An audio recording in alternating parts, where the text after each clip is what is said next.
Avec certains outils, on peut faire vraiment des belles choses. Et en fait, du coup, bah, même quand on est débutant, si on les comprend un petit peu, bah, en fait, il y a une certaine logique et c'est ça qui est bien. D'accord? Alors, on va parler un petit peu des outils, hein, les outils des institutionnels.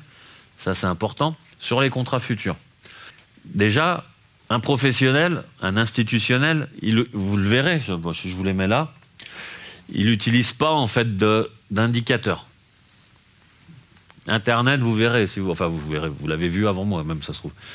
Vous tapez stratégie pour gagner de l'argent en trading, la première chose qu'on va vous pondre, c'est stratégie. Alors, tu utilises les bandes de Bollinger, puis tu prends Ishichomu, là, puis tu prends le RSI, MACD, machin, puis tu les croises à l'instant T où il se passe ça, puis qui fait ça, puis qui fait ça, puis machin, nana.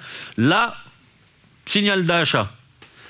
Ok, puis après, tu essayes de faire. Donc, tu vois, puis après, ils t'ont mis une belle photo, naturellement, ça paraît évident. Et puis après, tu essayes de faire, puis après, tu dis, putain, j'ai perdu. Alors là, par contre, vu qu'on vous a donné avant une recette miracle, la première fois où vous perdez, vous dites, c'est parce que c'est moi, je l'ai mal appliqué. Là, vous arrivez à vous mettre la faute dessus. Hein. Et puis après, vous refaites une deuxième fois, troisième fois, puis après, vous dites, ouais, bah, c'est de la merde. Puis vous rechangez, puis vous recherchez sur Internet, ok? Nous, vous pouvez regarder, il n'y a pas d'indicateur. C'est pas des indicateurs, ça, c'est des outils, d'accord? C'est comme si je vous disais, le graphique, un graphique, hein, c'est un outil. Donc ça, c'est un outil. Et derrière, on a le market profile, le volume profile, le VWAP et le graphique. Donc je vais vous les passer un par un. Donc le carnet d'ordre, alors c'est ce qu'on appelle la profondeur de marché. Donc vous voyez, c'est l'outil qu'on a là. Alors normalement, vous voyez à peu près tous bien, mais c'est pas grave, vous verrez un peu plus tous après autour des postes. Hein.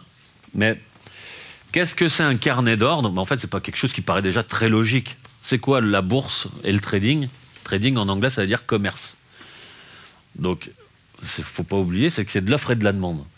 Donc, si c'est de l'offre et de la demande, ça veut dire qu'il y a des clients et il y a des acheteurs. OK? Alors, bah, la bourse, c'est ça, en fait. C'est d'accord, c'est simplement du commerce, c'est d'acheter et de vendre. Donc, il doit y avoir des vendeurs et des acheteurs. Et ben, un carnet d'ordre, en fait, c'est ce que tout le monde a dans son entreprise. C'est un carnet de commandes. OK? Ça veut dire que bah, sur ce marché-là, peu importe lequel c'est, d'accord, au milieu, j'ai mes prix. Et puis, à droite, d'accord, ici, bah, par prix, j'ai le nombre de vendeurs. Et puis, à gauche, j'ai le nombre d'acheteurs. Mon rôle, c'est quoi? C'est d'acheter au meilleur prix pour le vendre au meilleur prix. D'accord? Donc déjà, là, vous voyez, le truc, c'est que souvent, bah, encore une fois, hein, bah, alors moi, je vous raconte ce qu'on me dit, mais souvent, on va sur Internet, vous allez sur Internet, puis vous essayez d'aller à l'essentiel. Parce qu'on n'a pas envie d'apprendre, l'être humain, il est feignant. Donc nous, ce qu'on tape, c'est stratégie miracle pour gagner de l'argent. En réalité. Hein. Alors qu'on oublie de taper, c'est quoi le trading? Comment ça fonctionne? D'accord, etc. Presque sûr, vous n'allez jamais tomber. Comme les bases du trading. Comment fonctionne le trading? Comment fonctionne un marché obligataire? Il y en a un qui a déjà tapé ça sur Internet. Franchement, répondez-moi honnêtement. Ouais, regarde, t'es le seul. Ouais, toi, t'es bon, toi. Ok. C'est important, c'est d'accord. C'est comme si je vous disais, moi, j'ai fait électricien, je voulais d'abord savoir planter un oscilloscope dans une prise, puis savoir interpréter la courbe, avant de savoir ce que c'est, par exemple, du courant alternatif, ou ce que c'est la base, d'accord? Pourquoi? Parce qu'en fait, vous êtes avide de fric. Vous pensez qu'à la fin, au résultat. Parce que si vous n'avez pas le résultat, vous allez vous lasser. Vous avez l'impression de vous lasser, parce que ça peut être... D'accord?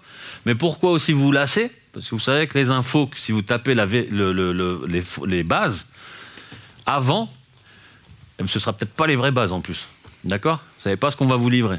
Donc ça, c'est important. D'accord? Donc, en réalité, ça, c'est l'outil, mais il faut d'abord comprendre les bases aussi. Et les bases du trading, c'est du commerce. Il faut raisonner comme ça. C'est des acheteurs et des vendeurs. Donc, à partir de là, moi, ma stratégie pour qu'elle marche, il faut que je comprenne comment les acheteurs et les vendeurs, ils se manifestent sur le marché. Qu'est-ce qu'ils font? Si moi, j'arrive à comprendre que le marché est plus acheteur, plus vendeur, discuter avec des gars qui font de l'immobilier. Nous, on en a déjà 2-3 ici, c'est déjà pas mal. Quand on discute avec eux et qu'on leur demande comment on peut gagner du fric, ou comment à la fin on peut avoir des trucs sympas, la première chose qu'ils vont répondre, c'est non, aujourd'hui, c'est pas un bon temps parce que ceci, cela, l'immobilier, le marché, tac, tac, c'est comme ça. En fait, ils ont les fondamentaux qui vous livrent. Pour ça qu'ils savent quand intervenir. Et nous, ici, dans le trading, la plupart des gens, ils ne veulent pas entendre les fondamentaux, ils veulent d'abord le résultat. Ben non, ben c'est faux. C'est pour ça que, pareil, dans l'immobilier, je pense qu'il y a plein de gens qui se cassent la gueule Parce qu'ils essayent de pas comprendre comment est le marché de l'immobilier aujourd'hui. Ils essayent de se dire, tiens, l'immeuble pas cher, machin, nana, enfin bref, avec des fondements, bref, on s'en fout. Vous voyez ce que je veux dire? Donc, à partir de là, bah, moi, j'ai besoin de cet outil-là, du carnet d'ordre. Parce que le trading, c'est des acheteurs et des vendeurs. Donc, moi, j'ai besoin de savoir combien il y en a sur le marché, combien il y a d'acheteurs, combien de vendeurs. Sur un principe large, si j'ai plus d'acheteurs, le marché doit monter. D'accord? Que de vendeurs. Si j'ai plus de vendeurs, le marché doit baisser. Pareil, des trucs assez logiques. Donc ben là, au milieu, j'ai ce qu'on appelle mon échelle de prix, les vendeurs, les acheteurs. Ben moi, mon rôle, c'est d'essayer d'observer sur quel prix il y a des acheteurs, des vendeurs, un peu plus, un peu moins, etc. Pour au-delà de ça, ben, essayer d'en tirer pas des conséquences, ok, mais des idées en tout cas. Ok? Donc cet outil-là, il sert à ça. Il sert aussi, par exemple, bon, vous avez tous vu, là à côté, il y a un graphique. Hein. Admettons que j'ai décidé d'acheter si le marché vient à tel prix,